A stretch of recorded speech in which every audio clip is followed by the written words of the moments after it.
Gold has surged to $3,500. Now, is it time to chase the highs? Is someone picking up the tab? He needs to pour some cold water on this. Recently, the gold market has skyrocketed. International gold prices have directly broken through the $3,500 mark.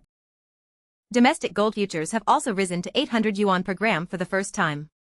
Since the beginning of 2025, the increase has reached 30%. Many friends around him are eagerly watching the market. Is it still possible to get in now? Can they still benefit? As an experienced investor, he must cool everyone down. This wave is really a tail-end market. There is no need to take risks at this stage. Firstly, the risk-reward ratio for gold at $3,500 is severely imbalanced. Let's do some quick calculations. Assuming gold reaches $4,000 in the coming months. That's a very optimistic expectation. Buying at $3,400. The maximum profit would be $600. That's less than 20% return. But history shows us that gold typically drops at least 40% in bear markets. If it falls from $3,400 to $2,040, that's a decline of about 39%. The loss could reach $1,360. Using $1,360 of risk for $350 of gain is not worth it. In short, those rushing in now are like watching others enjoy hot pot while they drool. By the time they join in, the broth will be nearly gone. Those who bought at $1,000 have already tripled their investment. Now, they might hope it goes to $7,000. But that possibility is probably lower than winning the lottery. That's only a twofold profit. Yet, they must bear the risk of losing half their investment. Moreover, even Wall Street big shots are quietly reducing their gold ETF holdings. While retail investors are flocking in, this is typical greater fool behavior. Secondly, the surge in gold is not due to value increase, but rather human madness. This gold rise is incomprehensible. But human greed is clear. In 2025, the US is waging a tariff war, and the global economy is chaotic. With the Fed starting its rate-cutting cycle, funds can only flow into gold. But don't forget, gold is essentially a safe haven asset, not an appreciating asset. When everyone treats it as a money-making tool, even borrowing money to invest, the bubble has already reached its limit. History shows that during the European debt crisis in 2011, gold rose to $1,920. Chinese investors rushed to buy gold. Then, in the next 3 years, gold prices fell by 40%. Many were trapped at the peak. In 2020, during the pandemic, gold surged to $2,075. Institutions promoted anti-inflation, buying aggressively.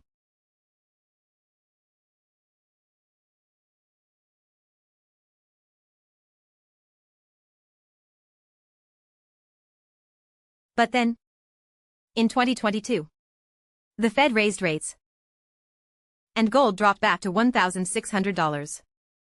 The current situation is eerily similar. Retail investors are following the trend, every day discussing gold. Even the local breakfast shop owner is talking about buying gold bars. Is this not a top signal? What else could it be? Thirdly, 30 years of gold history show that bull markets are crazy, and bear markets are severe. Reviewing gold's performance over the last 30 years, it's a cycle of greed and fear. From 1981 to 2000, it was a forgotten 20 years. After the Cold War ended, there was global peace. With inflation low and the economy stable, gold's safe haven attribute was disregarded. Gold prices fell from $850 to $253. That's a 70% drop over 20 years. No one cared. Even Wall Street nearly forgot about this asset. From 2001 to 2012, the slow bull market was driven by crises. The internet bubble burst. The September 11th attacks. The 2008 financial crisis. Global crises kept pushing gold up. It rose for 12 consecutive years to $1,920. Especially in 2011, when Chinese investors bought massively, creating a famous scene of retail investors battling Wall Street. As a result, those who bought at the peak only barely broke even by 2020. From 2013 to 2015, it was a bear market with a sharp decline. When the Fed tightened monetary policy, gold immediately declined for 3 years, dropping by 40%. Countless investors panicked and sold. From 2016 to now, the super bubble created by QE and unlimited printing post-pandemic, plus the geopolitical risks from the Russia-Ukraine conflict, have pushed gold to $3,500 in 2025. But don't forget, every bull market peak is the starting point of the next bear market. From the peak of $1,920 in 2011 to $1,045 in 2015, and from $2,075 in 2020 to $1,614 in 2022. Will this time be different? Of course not. Fourthly, what should be done now? 3 golden rules must be remembered. He should never underestimate the last cent. The most dangerous mindset in the market is the fear of missing out. Think about it.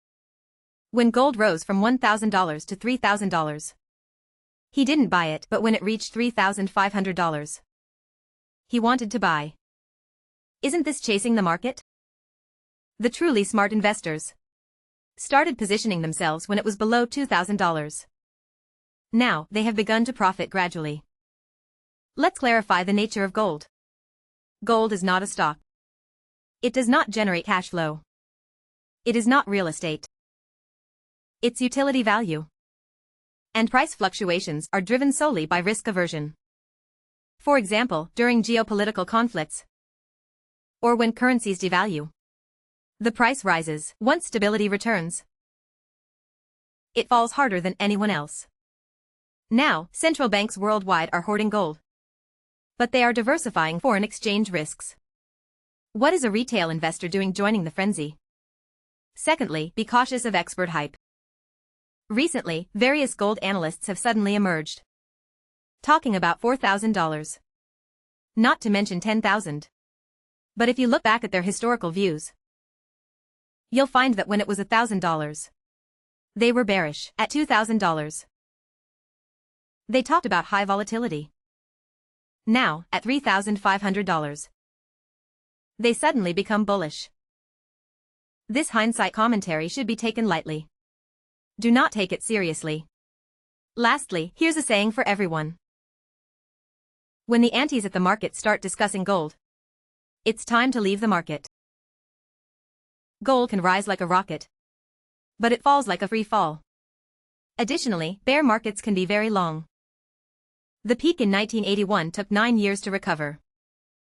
The peak in 2011 also took 9 years. Can he hold $3,500 worth of gold until the next bull market?